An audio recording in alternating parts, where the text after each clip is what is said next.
राज्यभरात शारदीय नवरात्र उत्सवाला आजपासून दमदार अशी सुरुवात झाली आहे. 3.5 शक्तिपीठांपैकी एक असणाऱ्या अंबाबाई मंदिरातही नवरात्र उत्सवाचा उत्साह पाहायला मिळत आहे.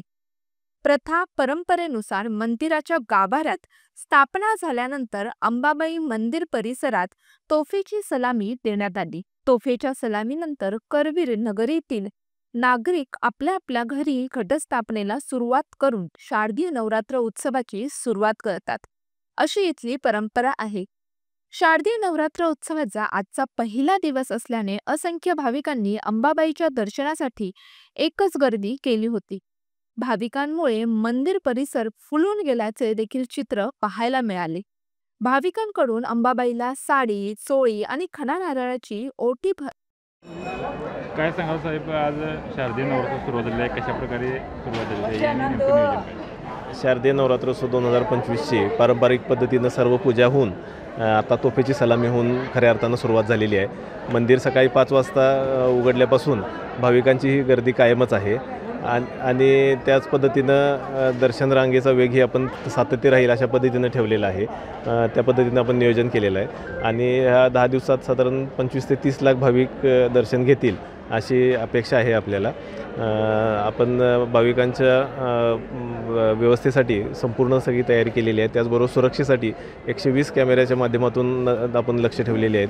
त्याचबरोबर आपण IIT मंडी आणि आपत्ती व्यवस्थापन कक्ष यांच्या सहाय्यानं AI चा वापर यामध्ये केलेला आहे आणि यामध्ये हेड काउंटच्या माध्यमातून गर्दी कुठल्या भागात जास्त आहे हे आपल्याला समजणार आहे. त्यानुसार आपल्याला नियोजन करता येईल किंवा फेस कॅप्चर कॅमेऱ्याच्या माध्यमातून प्रत्येक भाविकाचा चेहरा यात कॅप्चर होत असल्यामुळं किती वेळात भाविक कुठंपर्यंत पोचले आणि दर्शन रांगेत किती वेळ गेला हे आपल्याला कळणार आहे. त्याचबरोबर पोलीस रेकॉर्डवरचे गुन्हेगार यांचे फोटो आपण त्यावर अपलोड केले असल्यामुळं ते जर गर्दीमध्ये आले असतील तर ते पण आपल्याला बाजूला काढणं शक्य होणार आहे.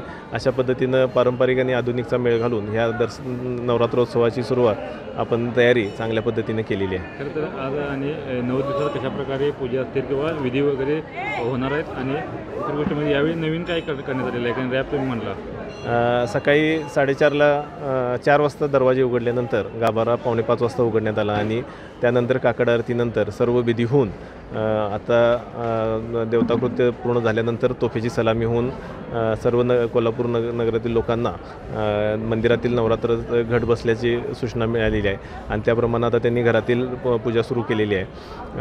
आणि त्याच आपल्या दुपारी 2 वाजेपर्यंत महापूजा बांधली जाईल. संध्याकाळी 9:30 वाजता दररोज सुवर्ण पालखीतून मंदिर प्रदक्षिणा होईल.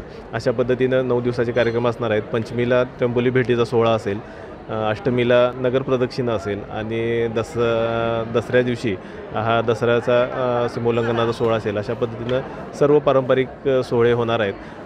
हे दर्शन रांग चांगल्या पद्धतीनं लवकरात लवकर दर्शन देण्यासाठी सुव्यवस्थित असावी म्हणून आपण आपलं पुरातन मंदिर असल्यामुळं मंदिरातील चढ उतार हे रॅम्पच्या साहाय्यानं आपण प्लॅटफॉर्मच्या साहाय्यानं झाकलेले आहेत. त्याचबरोबर मोठ्या पायऱ्या असल्यामुळं ते रॅम्पच्या साहाय्यानं आपण ते लोकांना सोयीचं केलेलं आहे. मंदिरातून बाहेर पडण्याची व्यवस्था ही पायरीवर चिंचोळ्या मार्गावर असल्यामुळं ते आपण दुप्पट क्षमतेच्या रॅम्पच्या माध्यमातून जास्त क्षमतेनं राहील अशा पद्धतीनं केलेलं आहे. त्यामुळं सकाळचा भाविकांचा दर्शनाचा वेळ हा 35 ते 40 मिनिटाच्या आत आहे आणि तो दिवसभरात 1 तासाच्या आत कसा राहील यासाठी आपण संपूर्ण नियंत्रण ठेवून आहे.